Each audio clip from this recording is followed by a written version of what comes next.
नमस्कार, आप देख रहे हैं देश न्यूज़। मैं हूं आपके साथ मीनाक्षी। जैसे जैसे चुनाव के दिन करीब आ रहे हैं, ठीक वैसे ही अलग अलग पार्टियों के नेता एक दूसरे पर आरोप लगाकर कटाक्ष करते देखे जा रहे हैं। 5 राज्यों में विधानसभा चुनाव का शोर मचा हुआ है। साथ ही सभी नेता एक दूसरे पर तमाम आरोप लगाकर जनता के सामने खुद को सही साबित करने का ढोंग भी करते नजर आ रहे हैं। इधर कैलाश विजयवर्गीय, जो कि एक सक्रिय नेता के रूप में जाने जाते हैं, उन्होंने राहुल गांधी को ठग बताया है। इसी पर चर्चा करेंगे आगे। आपको बता दें, आगर विधानसभा सीट पर कानड़ में रोड शो के दौरान नुक्कड़ सभा को संबोधित करते हुए कैलाश विजयवर्गीय ने राहुल गांधी पर निशाना साधते हुए कहा है कि राहुल जी झूठ बोल सकते हैं तो कांग्रेस पर कैसे भरोसा किया जा सकता है। राहुल जी, तुम कहते हो कि टंकी 450 रुपए कर दोगे, अरे सरकार बनेगी तो करोगे। साथ ही उन्होंने राहुल को कहा कि तुम ठग लोग हो, तुमने प्रदेश की जनता को ठगा है। आगे की इसी चर्चा के लिए हमारे साथ जुड़ चुकी हमारी खास मेहमान दीप्ति पांडे जी।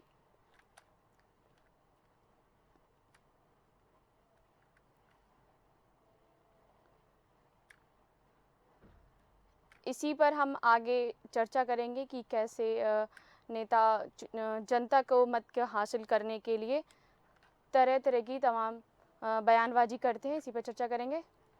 हमारे साथ जुड़ चुकी है हमारी दीप्ति पांडे जी मेहमान। बहुत बहुत धन्यवाद मैम आपका। पहला जी सवाल नमस्कार। हाँ जी, पहला सवाल मेरा ये है कि इस बात में कितनी सच्चाई है? क्या सच में कांग्रेस ने 70 सालों में देश की जनता को ठगा है? इस पर आपका क्या रिएक्शन है?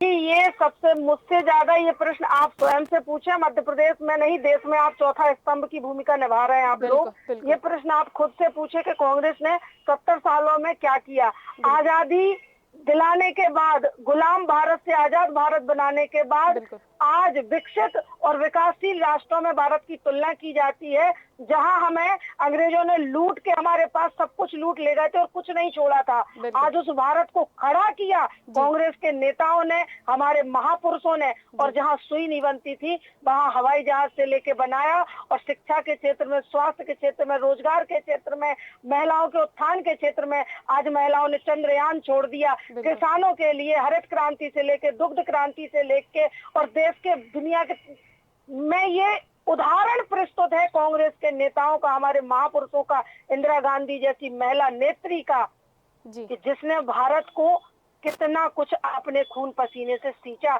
और अंतिम खून की बूंद भी भारत को समर्पित कर दी। जी राजीव गांधी जैसे महान पुरुष हुए वो प्रधानमंत्री, जिन्होंने आज दुनिया में आईटी सेल में, संचार क्रांति में भारत को एक नया आयाम दिया, जी शिक्षा के क्षेत्र में दिया। तो ये बेईमानी बातें हैं, और ये वो लोग ही करते हैं जो अपनी गलती छुपाना चाहते हैं। जो 70 साल की बात करते हैं, वो 7 साल अपना बनाया हुआ 2000 का नोट नहीं चला पाए। वो लोग 70 साल का हिसाब मांगते हैं, तो जी ये बेईमानी है। और दूसरी बात, अपने आप से छलावा है।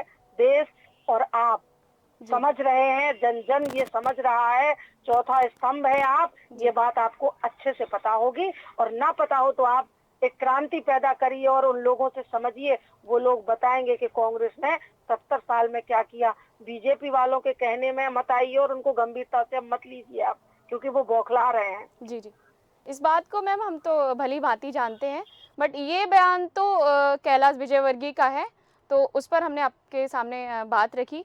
दूसरी चीज ये कि कैलाश जी ने सभा में एक बयान दिया और भी दिया है कि अरे सरकार बनेगी तो करेंगे। मतलब बीजेपी मान चुकी है कि 2024 की कुर्सी तो हमारे नाम तय है। ये उनके मानने से क्या होता है, जनता तो माने। जनता ने बिल्कुल तो मन बना लिया है कि भूख भय भ्रष्टाचार और तानाशाही और 50% कमीशन की इस सरकार को उखाड़ फेंकना है। बिल्कुल बिल्कुल उनके मानने से कुछ नहीं होता। देश में और दुनिया में जनादेश सर्वोपरि होता है। ये जनता है जो आदेश करेगी वो होगा। कैलाश विजयवर्गीय भविष्य वक्ता और ज्योतिषाचार्य नहीं है। जी और अगर वो ज्योतिषाचार्य होते तो फिर उनको बहुत सी चीजें खुद बतानी चाहिए ना। जी उनको ये बताना चाहिए कि छल से कपट से हम कैसे सरकार गिराएंगे। जी जी तो वो भविष्य वक्ता नहीं है। जनता, जनादेश सर्वोपरि है। आपने चंद्रयान की उसका बात इंतजार की। करें। जी जी आपने चंद्रयान जी की बात की, महिलाओं की बात की, लेकिन चंद्रयान का श्रेय तो बीजेपी अपने नाम लेती है, तो आप कैसे कह देखिए, सकते हैं कि बीजेपी का क्या है, मैं आपको छोटी सी कहानी बता देती हूँ।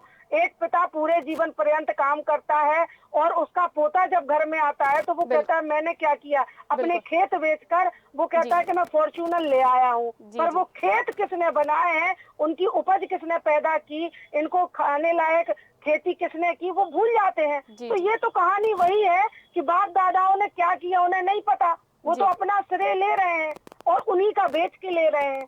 तो ये श्रेय बीजेपी कुछ भी ले, जी। चाहे वो राम मंदिर का श्रेय ले, चाहे वो चंद्रयान का श्रेय ले, किसी चीज का भी श्रेय ले, ये लोग भूल जाते हैं कि ताले खुलवाने वाले राजीव गांधी जी हैं। जी, जी।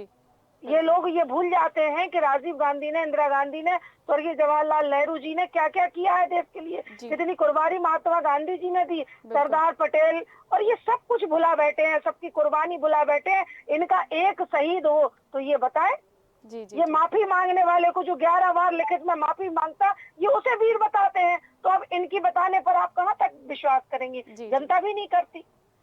एक और सवाल लेना चाहूंगी। आज जो घोषणा जी पत्र जारी हुआ है कांग्रेस का, क्या उसका असर चुनाव में देखने को मिलेगा? आपका प्रचार प्रसार कहाँ तक पहुंचा? क्या जनता का मत है? देखिए, कांग्रेस का घोषणा पत्र नहीं होता, कांग्रेस वचन पत्र देती है। घोषणाएं करना हम शिवराज सिंह चौहान का काम है, जी। नारियल फोड़ने की राजनीति उनकी है। जी। जहाँ तक कांग्रेस की बात करें तो हमने जो वचन दिए हैं हम वो वचन निभाएंगे। जी। और रही बात जनता पर उसके असर पड़ने की, तो निश्चित तौर पे किसान, महिलाएं, युवा, बेरोजगार, भाई बहन सब मिलकर कांग्रेस के वचनों की तरफ आशा की टुकटुकी लगाए देख रहे हैं कि जी। उनको लग रहा है कि पूरा हमारा भविष्य और हमारे जीवन का आगे का जीवन यापन कांग्रेस सरकार पर ही टिका हुआ है। इसलिए पूरा आम जनमानस एक जी। जनहितैषी सरकार के लिए वचनबद्ध है। बच्चा बच्चा कांग्रेस का नाम ले रहा है और आप देखना इस बार प्रचंड बहुमत से ये जनता जनादेश देगी, एक बार फिर कांग्रेस को चुनेगी। और वो दिन दूर नहीं जब हम और आप फिर इसी इंटरव्यू में बात करेंगे और जी। आपको भी गर्व होगा, मुझे भी गर्व होगा कि देश में कांग्रेस और खुशहाली की सरकार है। आचार संहिता लगी हुई है, 17 तारीख को चुनाव है।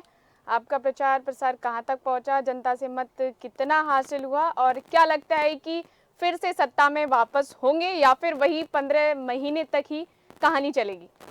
नहीं, देखिए कहानी तो अब बहुत दूर तक जाएगी और जनता जो जन आशीर्वाद भरपूर समर्थन दे रही है, प्रचार प्रसार में हमारे कोई कमी नहीं है। और सबसे बड़ी बात हमारी, हम अपना सच बताते हैं और लोग भरोसा इसलिए करते हैं क्योंकि हमने देश को आजाद करवाने से लेकर देश को विकास की राह दिखाने का काम किया है। कांग्रेस के नेताओं ने, कांग्रेस के सेवकों ने जी। इस देश की सेवा की है मन वचन और कर्म से। तो ये जनता बहुत अच्छे से समझती है जी। और इनके छल फरेब को उखाड़ फेंकने के लिए जनता तत्पर है। और आपको विश्वास नहीं होगा, कांग्रेस के कार्यकर्ता और नेताओं के साथ जनता खुद प्रचार में दौड़ रही है। बच्चा बच्चा, बूढ़े जवान सब चाहते हैं। मैं जिन गांवों से लौट के अभी आ रही हूँ, वहां अगर आप सुनेंगी तो माता बहन बेटियां स्पष्ट कह रही हैं कि उन पर लाडली बहना का भी कोई असर नहीं है, क्योंकि वो स्पष्ट कह रही हैं कि 17 साल में फर्जी मामा को बहन की याद आई है। ये मामा नहीं कसाई और है कंस का दूसरा भाई है, ये गांव की महिलाएं कहती हैं, जी। जी। ये वो बुजुर्ग महिलाएं कहती हैं। तो जिनके साथ धोखा छल फरेब लगातार हो रहा है, जिनके बच्चे पढ़ लिखने के बाद गोबर डालने के लिए मजबूर है, वो किसान परेशान है, वो लोग ये बात कहते हैं। जी। तो जनता भरपूर समर्थन में है और बदलाव की बयार है। इतनी तेज कांग्रेस की आंधी है, कमलनाथ के नाम की आंधी है कि फिर सरकार बनेगी। रही बात 15 महीने की, तो आप लोग सब लोग निश्चिंत हो जाइए। कुछ जयचंद थे जो निकल गए, बाकी अब कोई जयचंद नहीं है। कांग्रेस की सरकार पूर्ण बहुमत से पूरे 5 साल चलेगी और आगे लगातार जनता उन्हें आशीर्वाद देगी। और इस देश में लोकतंत्र की रक्षा के लिए कांग्रेस जी। आना भी जरूरी है, ऐसा लोग भी मानते हैं और हम और आपको भी मानना है। जी। जी। जी। मैम, आपने जनता के विश्वास की बात की, तो क्या ये उस समय विश्वास नहीं था आपके साथ जनता का कि 15 महीने में ही आपकी कहानी सिमट गई और सत्ता मतलब दूसरे के हाथों में चली गई और उसका हकदार कोई और बन गया? वहाँ कौन सी आपने ये कमजोरियां बिल्कुल रही? गलत कर दिया, आपने ये प्रश्न ही गलत कर दिया। जनता का भरपूर समर्थन कांग्रेस के साथ था। मैंने आपसे एक बात कही, कुछ जयचंद थे, उन जयचंदों के कारण हमारी सरकार गिरी। जनता ने तो हमें आशीर्वाद दिया था, बिल्कुल। आगे जनता फिर देगी। तो और आप। कोई कमी नहीं रह गई, कोई कमी नहीं रह गई। लोभ लालच और जी। अपनी संपत्ति बचाने के लिए, जी। जी। अपनी संपत्ति बचाने के लिए लोभ और लालच में जी। कुछ एक जयचंद निकल गए। तो जी। ये तो इतिहास गवाह है। इतिहास में आप देखिए कि सत्ता की लालच में अच्छे अच्छे अंधे हो जाते हैं, सत्ता की लालच में लोग अपना ईमान बेच देते हैं। तो कुछ जयचंदों ने ऐसा किया, पर जनता तो हमारी भगवान है, जनादेश हमें सर्वोपरि है, पहले भी मिला था, आगे भी मिलेगा, जी और इस बार जनता इतना जनादेश देगी कि ये खरीद ही नहीं पाएंगे। बिल्कुल। मतलब आपके कहने का मतलब ये कि 15 महीने में जो सरकार सिमटी उसका मेन कारण वो जयचंद रहे, यही। बिल्कुल जयचंद है। तो आप किस तरीके से और जयचंद उन मतलब जयचंदों का आपका नाम आप जानते हैं, सिंधिया जैसे जयचंद है जिनकी पहचान कांग्रेस से है, जिसे कांग्रेस ने सब कुछ दिया। बिल्कुल वो जयचंद लोभ और लालच में आ गए, बिल्कुल बिल्कुल वो अहंकार की भेंट चढ़ा दी उन्होंने जनता की सरकार को। तो जनता एक बार उन जयचंदों को सबक सिखाने के पूरे मूड में है, और आप देखिएगा इस बार उन जयचंदों को सबक सिखाएगी जनता। बिल्कुल बिल्कुल। हमारे साथ इस चर्चा में जुड़ने के लिए बहुत बहुत धन्यवाद आपका।